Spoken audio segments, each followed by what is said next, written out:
최근 해외 커뮤니티인 레딧에서는 흥미로운 게시물 하나가 올라왔습니다. 바로 지난 시즌 토트넘 주전 선수들 중에서 선발로 나왔을 때와 안 나왔을 때의 차이가 과연 어땠는지를 비교한 글이었는데요. 쉽게 말해서 특정한 선수가 있고 없고가 얼마나 큰 차이인지를 알려주는 겁니다. 이 지표를 보면 90분당 득점에서 손흥민이 가장 높은 곳에 위치하고 있는데, 이는 손흥민이 있을 때와 없을 때의 토트넘 득점력 차이가 가장 크다는 뜻입니다. 손흥민이 선발일 때와 아닐 때 토트넘의 득점은 한 골 이상 차이가 나니까 손흥민의 공격 지분이 얼마인지 아시겠죠.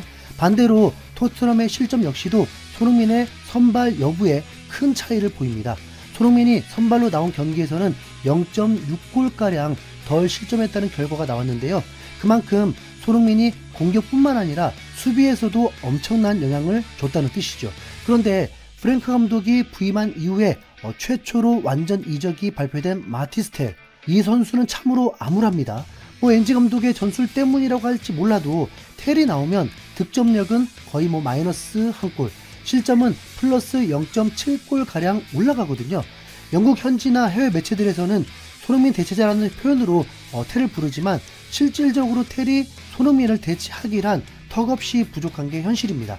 실제 지표로 딱 보여주니까 더욱 확실하죠. 이에 해외 축구 팬들 또한 깜짝 놀라면서 젠장, 손흥민은 토트넘에 없으면 안 되는 선수구나, 올 시즌 득점이 저조하다고 생각했는데 단순히 그걸로만 판단할 일이 아니었네, 도대체 마티스텔은 경기장 위에서 뭘 한 거야, 그레이는 원래 포지션이 아닌 데서 뛰었으니까 그렇다 치고 텔은 진짜 용납 불가다, 누가 텔이 손흥민 대체자라고 한 거야, 손흥민과 같은 포지션을 소화할 수 있다고 해서 손흥민을 대체할 수 있는 건 아니야, 그는 대체 불가야.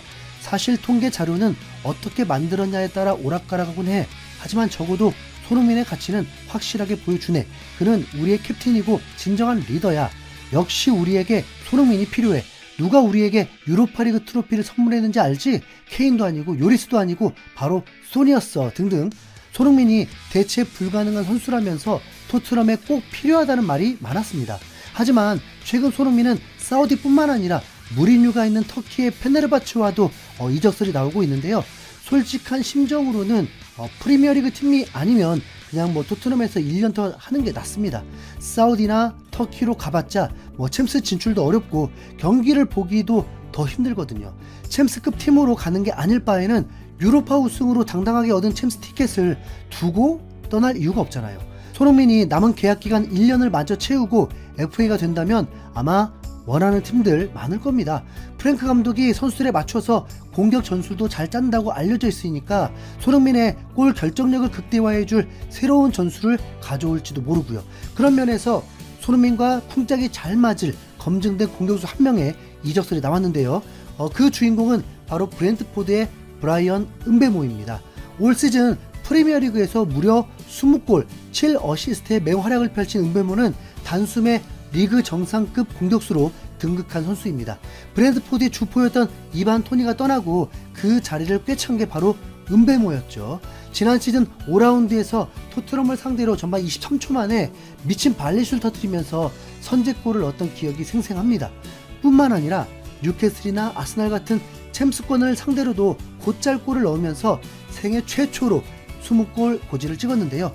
올 시즌을 끝으로 계약 기간도 1년 남아서 수많은 팀들의 러브콜을 받고 있습니다.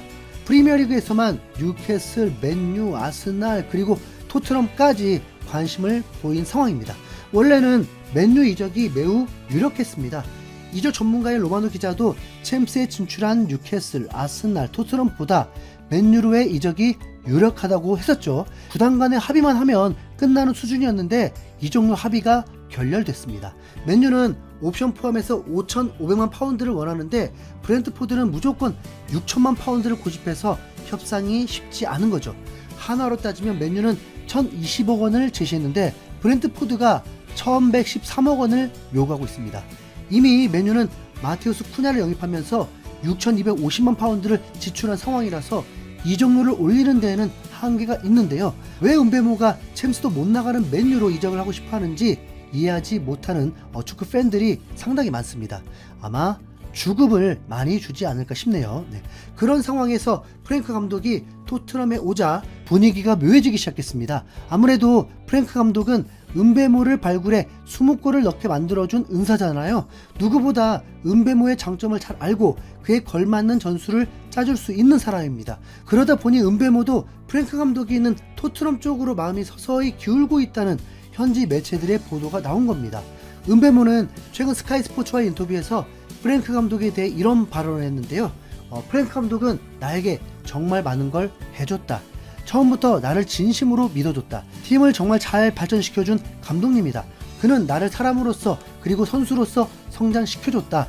그러니 그가 잘 되기를 기원할 수밖에 없고 분명 토트넘에서도 잘할 거라고 확신한다. 프랭크 감독은 모든 걸 다 알고 있다. 정말 똑똑하고 팀을 어디로 이끌고 싶은지 어떻게 플레이하고 싶은지도 잘 알고 있다라면서 전 은사인 프랭크 감독을 극찬한 겁니다. 이 정도면 프랭크 감독이 은배모를 부르면 토트넘으로 올 가능성도 높아 보이지 않나요? 네, 실제로 영국 스카이 스포츠의 토트넘 전담 기자 리알 토마스는 독점이라고 하면서 토트넘이 브렌트포드와 은배모의 이적에 대한 첫 협상을 했다. 프랭크 감독이 토트넘에 부임하면서 은배모의 영입에 대한 가능성은 더 커졌다라면서 토트넘이 웬일로 은배모를 하이제킹하려는 시도를 했다고 전하기도 했죠. 마티스 텔에게 3천만 파운드를 썼는데 은배모 정도면 6천만 파운드 쓸만하잖아요. 네. 데려올 수만 있다면 은배모와 손흥민과 엄청나게 잘 맞을 것으로 예상합니다. 일각에서는 은배모가 토트넘으로 이적하면 손흥민이 밀려날 것이라는 말도 있는데 이건 완전히 잘못된 정보입니다. 왜냐하면 은배모는 극단적인 왼발잡이라서 오른쪽 윙어로 뛰고 있거든요. 스카이 스포츠에서 보도한 자료를 보면 올 시즌 은배모의 히트맵은 죄다 오른쪽입니다. 은배모가 손흥민을 밀어내는 게 아니라 오히려 같이 상승세를 탈 확률이 높은데 스카이 스포츠의 자료에 따르면 은배모는 득점 4위, 기대도움 1위, 크로스 시도 1위, 활동량 3위, 스프린트 3위입니다. 네. 올 시즌 프리미어리그 기록이고요. 이것만 봐도 손흥민과 찰떡궁합이잖아요. 솔직히 토트넘 오른쪽 윙어 존슨과 비교해서 훨씬 업그레이드 느낌이 납니다. 존슨은 골을 꽤 많이 넣었긴 했지만 대부분 손흥민이 상대 수비수를 유인한 덕에 반대쪽에서 많은 찬스를 잡았던 거잖아요. 그런데 은배모는 반대로 자기가 미끼가 되고 손흥민에게 찬스를 만들어줄 수 있는 충분한 능력이 있는 선수입니다. 기대 도움이 1위라는 건 어시스트가 될 만한 패스를 많이 했지만 동료들이 못 살려서 실제 도움은 안 됐다는 말이거든요. 그런데 그 패스를 받는 게 손흥민이라면 기대 도움이 아닌 실제 도움이 1위일 수도 있죠. 크로스 시도도 1위라고 하니까 솔랑케와도 좋은 조합이 될 것 같고요. 손흥민, 솔랑케, 은배모의 스리톱이라면 챔스에서도 충분히 통하는 파괴력입니다. 스프린트도 많이 하니까 손흥민과 비슷하고 둘이 상부상조 제대로 될 것 같은데, 자, 여러분의 생각은 어떠신가요? 댓글로 많은 의견 부탁드립니다. 이상 흰수염고래였습니다. 감사합니다.